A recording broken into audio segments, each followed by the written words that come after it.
I feel like I can rule the world. I know I could be what I want to. I put my all in it like no days off. On the road, let's travel, never looking back. Hey, welcome to another episode of My First Million, Best of the Week edition. This is Ben Wilson. This is just some of the best clips from our episodes throughout the week. If you've already listened to every episode, there's nothing new here, but it's just bringing out some of the best content in case you didn't get to listen to every second of every episode this week. We got a great one for you today. We had some really great guests on this week. To start off with, we're hearing from Ryan Breslow. Ryan is the founder of a payments company called Bolt. He has been in the news for writing a Twitter thread where he called out Stripe and Y Combinator. And then we had him on the show the day that he resigned as CEO of his company, Bolt. And here's what he had to say about the whole controversy. Cool. And so let's talk about this Twitter thing. So you came out the other day and you basically said, look,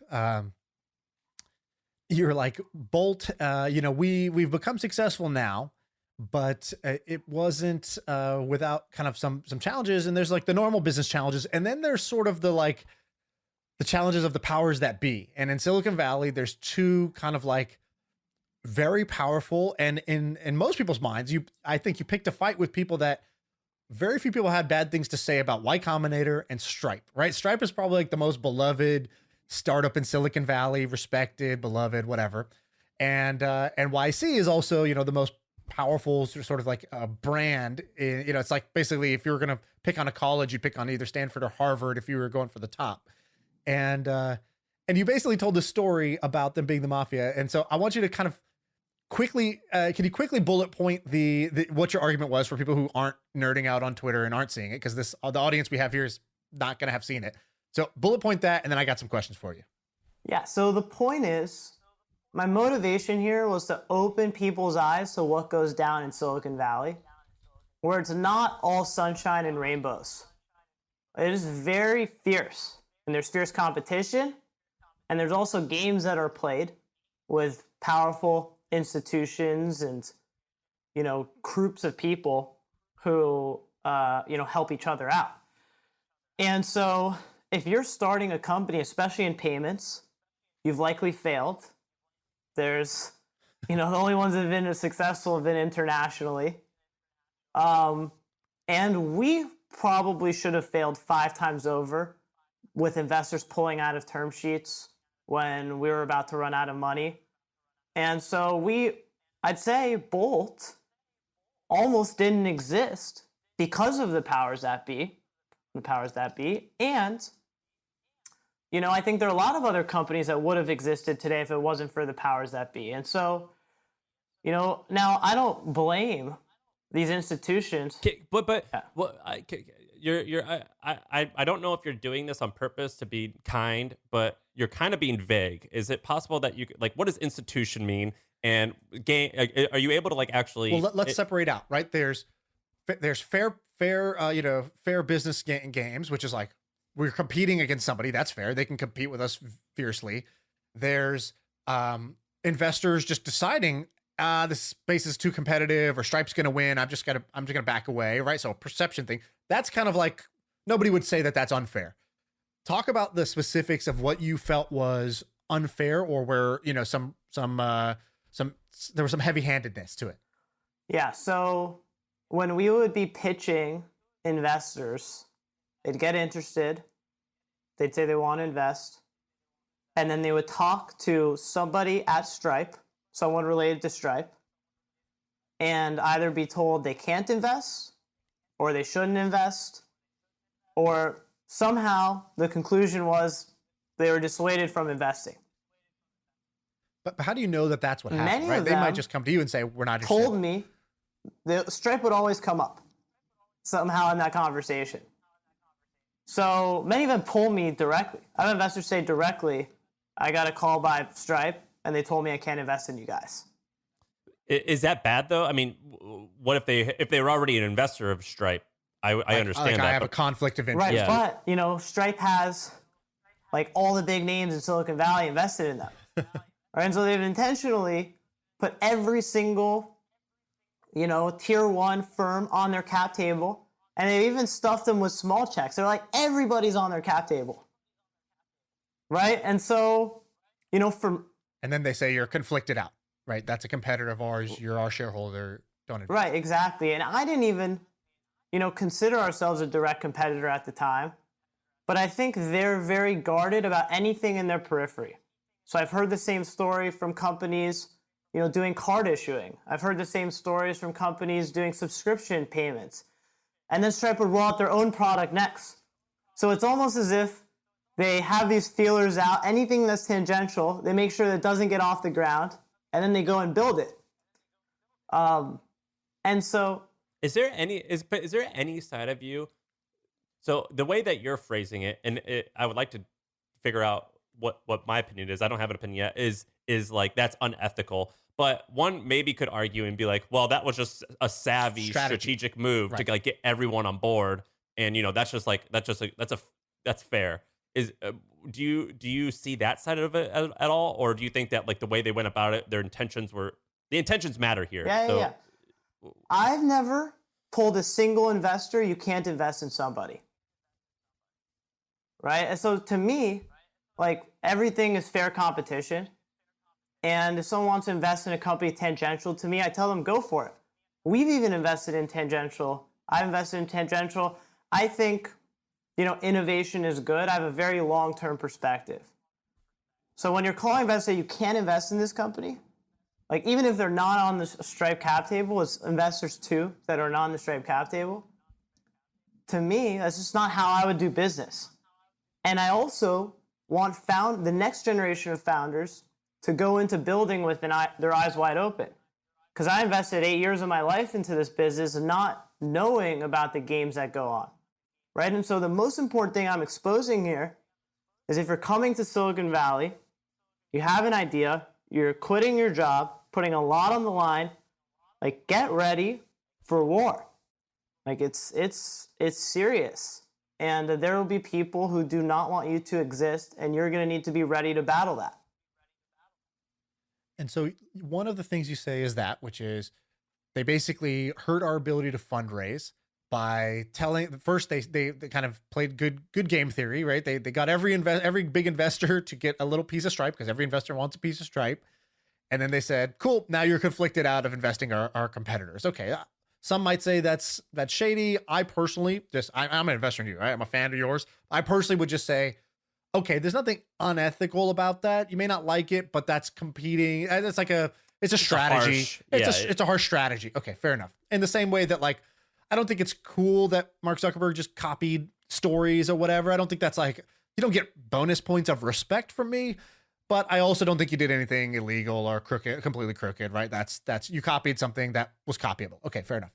The second thing you said is that that YC, which has a huge stake in Stripe, they own Hacker News, and that on Hacker News, people would be posting about Bolt. It would get some play, it would go up the ranks, but that somehow there's some, editorial shenanigans behind the scenes where all of a sudden the post about Bolt would disappear or get deranked, and then a post about Stripe would be up higher. And so you posted some examples of that. Now, I think that's the summary of what you said. As that was happening, did you, is that a suspicion, or you're like, I know that's what happened? I'm pretty sure that's what happened. Because we had some posts, one in particular that, I'd written catered to YC audience. It was an unraveling of how we do fraud detection better and guarantee it with your payments, which was radical and new at the time. It had organically gotten to number one, held there. We had a ton of comments on it, just like very active, people very interested. You can go read all my comments. And then Stripe's post, I don't know if it was there before. It seems like they said it got posted technically before. But anyway, after it got to number one, theirs started to rise. And ours just started to fall and then disappeared. And so I don't know if it was editorial. There's also this downvote functionality. Right. And so you can also just have a bunch of your employees go and downvote, or have a bunch of your friends. So, whatever it is, they were able to get us off of there pretty quickly. The guys who started Stripe, the Collison brothers, I don't know them, but they seem from the outside like good dudes. Do you think do you know them? And is that a characterization that you'd challenge? Yeah, I mean, that's exactly what I'm doing. So, they don't meet my standards for good dudes. And so, good dudes is not what you say publicly. It's what you do privately. And so, I just think that like right now you're like a loose cannon, and I love it, and I find it incredibly refreshing because from the outside, you've raised money from amazing people at a $14 billion valuation. You are like the guy right now, and I'm just I think it's cool, and I'm shocked, but I think it's cool that you've just said that. I think that's I've never heard that before. Me and Sam both have definitely like a rebellious streak in us, and we've told some stories on the pod about situations where we do kind of like not keep it muzzled. All right, next up, we have a segment from an interview with Nathan Barry. Nathan is the founder and CEO of ConvertKit, an email marketing platform. He was telling us about billion-dollar creators, how to become one, and how to just do a better job of monetizing your audience. So you basically have these 4 rules of building a billion-dollar audience. So I guess like first, why did you even want to do this? Like kind of like what got you interested in this? And then let's walk through the 4. Yeah. So the article asks a question, like the whole premise of it, and that is, what is the most profitable place to direct attention? Right. So everything we do, right? We're recording a podcast now, whatever you're doing on TikTok, or if you're a movie star or everything else, right? You have attention, and brands want it. They're willing to sponsor, all of this stuff. And so it's like, okay, you have the opportunity to point that attention somewhere. What's the most profitable way to do that long term? Because you look at people, maybe who are taking sponsorships, right? $5,000 to sponsor the newsletter, or $500 for a sponsored Instagram post or anything like that, and that's actually not that profitable. And when you dive in, you learn that the most profitable thing to do is to create your own product and to drive that attention to something where you actually build equity long term. So it's like a longer article talking about that. But like the richest movie stars, like take Jessica Alba, for example, right? She has made a lot of money from movies, but the bulk of her wealth is from starting a company, using, being the spokesperson for her own company. And then my other favorite example would be Ryan Reynolds, who, right, he's doing ads for other people and probably getting paid $1 million here, $10 million there, that kind of thing. And at some point he goes like, forget that. I'm going to buy my own companies with Mint Mobile and Aviation Gin, and I'm going to be my own spokesperson. So I don't get cash, I get equity. And so, you just watch this process of people doing it over and over again. And that's actually my hypothesis with ConvertKit, right? I have attention on the internet through running a blog and a newsletter and all of that. How do I want to monetize it? Sponsorships, ebooks, membership, a bunch of things. I'm like, nope, I want to monetize it through ConvertKit, building a SaaS company. Like that's my version of the $1 billion creator. So that's the whole premise of the article. And so you have a couple examples. So rule number 1 is you have to build more than a personal brand. So what does that mean? You give the example of Jessica Alba, Marc from Primal Kitchen. So what is the nuance here? It's like, it's not just your face, your name. You need to actually create a brand around your lifestyle or your interests. Is that it? By the way, Shaan, Primal Kitchen is the sugar-free ketchup company that I like. So this guy named Marc, he's like, kind of looks like the 65-year-old version of me, but like even more jacked. And he like has a health blog, and he starts selling ketchup, and he sells that for like $300 million. Yeah. So I mean, what Marc did his blog was called Marc's Daily Apple, and it was like the leading, like paleo kind of health blog in that space. And a blog like that, when he was doing this, 2006, 2010, that kind of thing, you can make $1 million a year off of that blog, and he was, right? But you play that forward, and it's all about him, all about his name, all that, right? His name is in the name of the site. But I mean, you can build substantial wealth that way. What he did instead is he started Primal Kitchen, kickstarted this whole brand by saying like, I have the most popular site in the space. Let me, make these paleo friendly ketchup, mayonnaise, that kind of thing. Do you know how big And his then he audience goes, was? Do you know how big a few how years much later, traffic he had at the time? Or It wasn't huge. Like I think it was his no emails bigger was than like ours. 100,000 wow, subscribers so on the 100,000 emails, was maybe. the kind of like audience size to kick off this thing. Yeah, you got to remember audiences were a lot smaller, like even just 2015, 2012, like that kind of time frame. But yeah, then he sells it to Kraft for In 2 $200 years. million.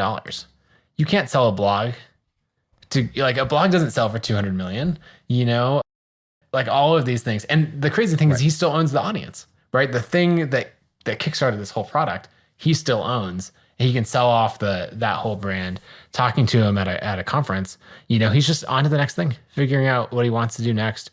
He didn't have to sell his name and whole identity with it. So And Kraft is Kylie Cosmetics is thrilled with probably their the biggest purchase. one that people know about because you have tons of attention through Instagram, TikTok, whatever, the TV show, whatever. Yeah. And instead of just saying, "Hey, you can pay me," because people used to say, "Wow, you have to pay $25,000 for a tweet from Kim Kardashian," or that was 25,000. Then it went up to like 250,000. Then $2 million for an Instagram post from. It got Is it up $2 to million? that range where it was like either hundreds of thousands or low millions to get like an actual like endorsement post from one of them, and so then cool, you can make a lot of money doing that, right? You could stack up $250,000 at a time, but Kylie Cosmetics was $1 billion brand, so it's like, well, who wants to pay me to promote their products? Well, it's mostly like skincare products, makeup products, or for Kim Kardashian, it's her shapewear, and Khloe Kardashian, it was like, fashion or whatever. So Khloe launches True American Jeans. Kim Kardashian launches, I think it's called, what was it? Skims. Skims is like the shapewear brand. Sean, Kylie Cosmetics. Going.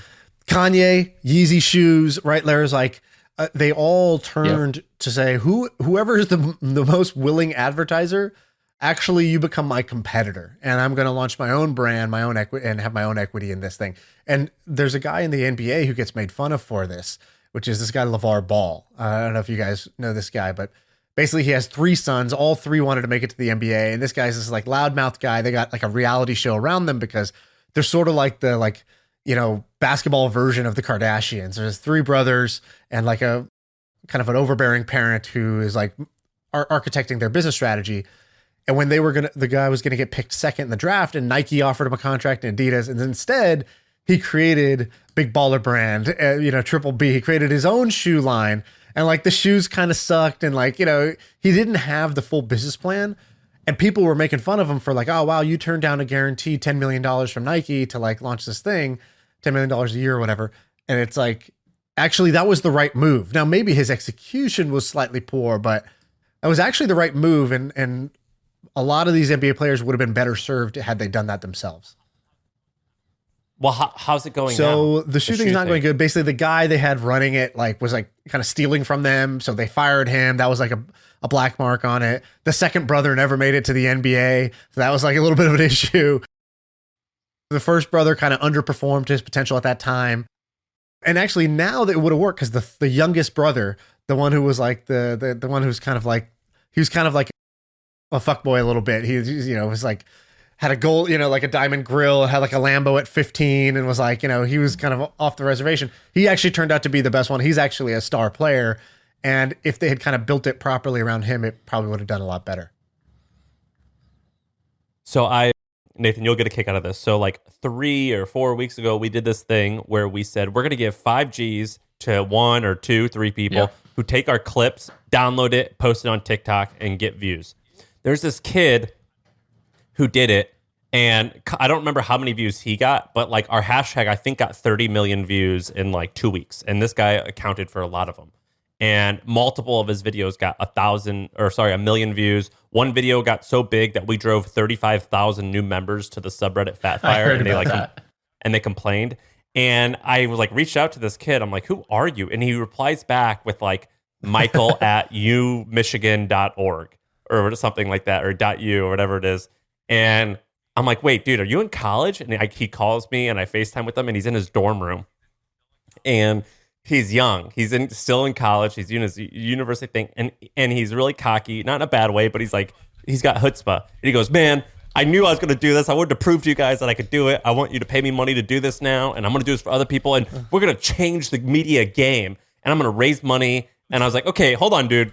Hear me out. And he goes, I'm gonna go raise money for this thing. Do you want to invest? I go, bro, listen, you do not want to raise money for this. Here's what you should do. You are so talented at this that don't raise money for this, but get it big and start launching other stuff on top of it. And if you want to raise money for that stuff.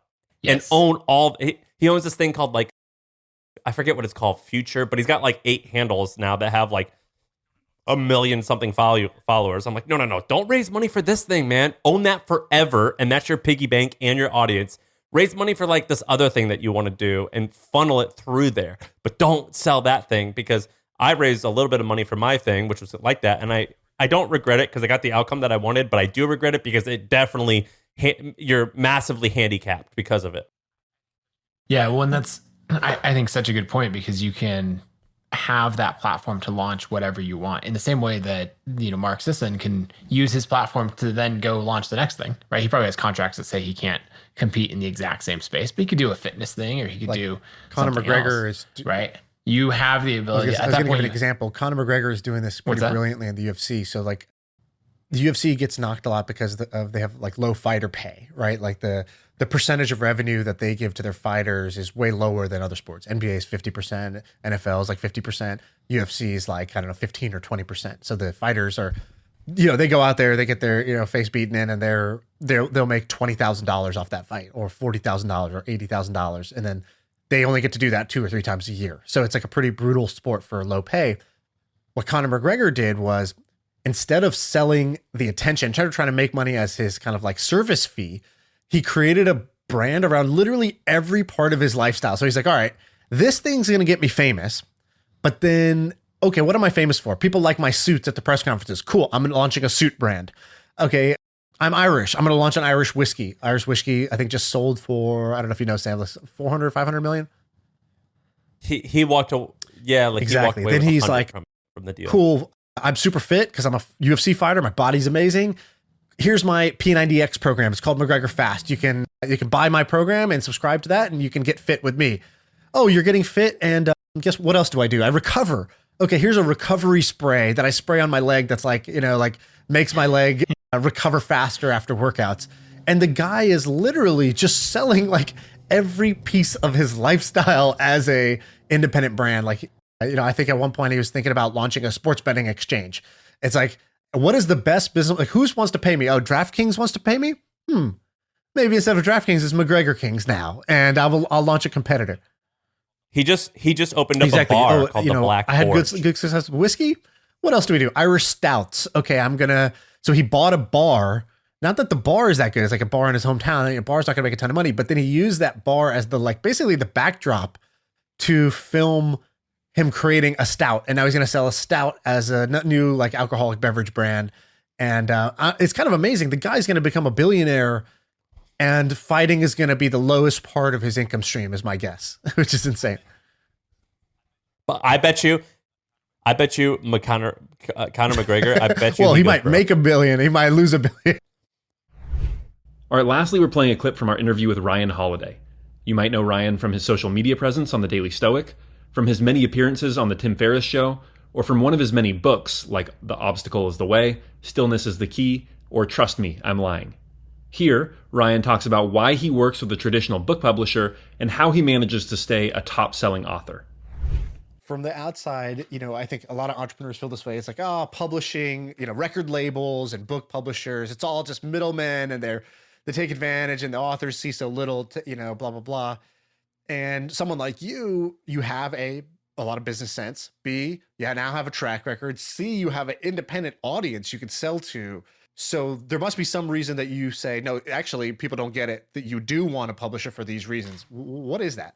I look at it on a case-by-case basis. You're really doing the math. Will what they're paying for it plus the royalty, what are you thinking you will earn, in a short amount of time, or in a certain amount of time. So I just do the math on each project. So every time I think about a book, just because I have a publisher, if no one was interested in publishing it, that would be a different story. but I conceive of what the book is, and then I take it out. My publisher has a first look deal at my books. I see what they think, what they're willing to pay. And then, I have an agent. And so we obviously try to get that number up as high as possible. And then once I have that number, then I think, okay, what would this look like if I did it myself? So what would it cost me to do it myself? What am I likely to sell myself? How much work is that going to be? How much of a distraction is that going to be? And 90% of the time, the math tends to go towards traditional publishing in my experience. The kids book that I did, the publisher just wasn't in their wheelhouse. They didn't totally get the project. So I did it myself, and it's been great and really fun and artistically fulfilling, but also just an incredible amount of work. I mean, like the coins I sell directly from my store, right? The manufacturer makes them, they drop it off at the warehouse, they get shipped. Fulfilling books through Amazon is and then also the 1,000 independent retailers in the United States, plus every international edition, is extraordinarily logistically difficult. And I remember you gave this talk one time that was awesome, where you showed a chart of the sales of your book versus the normal book. So a normal book, you get a peak, and then it pretty much just kind of goes away. But then for some of the classics, you get a peak, and then it goes down a little bit, but then it kind of quickly comes up to the point that where it's pretty steady throughout, like a Catcher in the Rye or something like that. Or even sometimes it'll suck early on and just slowly get better. Your books, if I remember correctly, they popped just like everyone else. They went down a little bit just like everyone else, but then they raised and were pretty steady with daily sales. And you're like, that's because I make shit that can last a long time. And this was actually for when you were writing Perennial Seller. I think you were proving this point. Is that still the case? And considering all of your other businesses, is making books still where you make the majority of your income, or are you just using that because you love it and it happens to make money but you make the bulk of your money from other shit? Yeah, it's most nonfiction authors make more money from speaking than from books. That's because speaking can be more lucrative, but it's also because most authors don't sell very many books, right? So I'm in an unusual space where my books do sell consistently and I have a lot of them. So I make a good living from that, but probably make more money from stuff other than books. Dude, that's crazy. All in. That you're like the man, and yet still it's like the other, other category. That's another reason to traditionally publish, right? So like a publisher does not take any percentage of speaking, does not take any film or TV adaptations, does not take any ancillary products, any merchandising, anything like that. So really the book it's not a loss leader because people pay for books and books have value to people, but like the ideas in the book, everything else is downstream from whether that takes hold or not. Does that make sense? So if the book doesn't land, all the other stuff, doesn't really matter. But if the book works, all the other stuff happens, and then the success of the book is slightly less significant. I think so in publishing, there's the front list and the back list. Front list is anything within 1 year, that like the year of release, that's considered a front list title, and then it becomes a backlist title after a year. So most titles stop selling when they leave the backlist, when they leave the front list and become on the backlist. But almost all of the income in publishing is from the backlist. Wow. So for me, it's about like I've tried to create that in my own catalog of like titles that sell every year, as opposed to like a big book that comes out, gets a lot of attention, then 3-4 years later I have to write another new book because the other one is like not relevant anymore. It's like Michael Bublé or Mariah Carey writing a Christmas song. You want that Christmas hit, you want that annuity. Yeah. I mean, so like my book, The Daily Stoic, when my agent was like, we should do a page, you should do a page a day about Stoicism, and I was like, I don't know, and he was like, it will be your best-selling book. And I was like, there's no way. That doesn't make any sense. He's Every like, New yes, Year's. it will. He's like, it will. And he's right. The book sold more copies this January than last January. All right, that's it for the week. If you have any comments, you can tweet any one of us. Tweet Shaan at ShaanVP, or Sam at the Sam Parr, or me, Ben, at Ben Wilson Tweets. Thanks, everyone, and have a great weekend.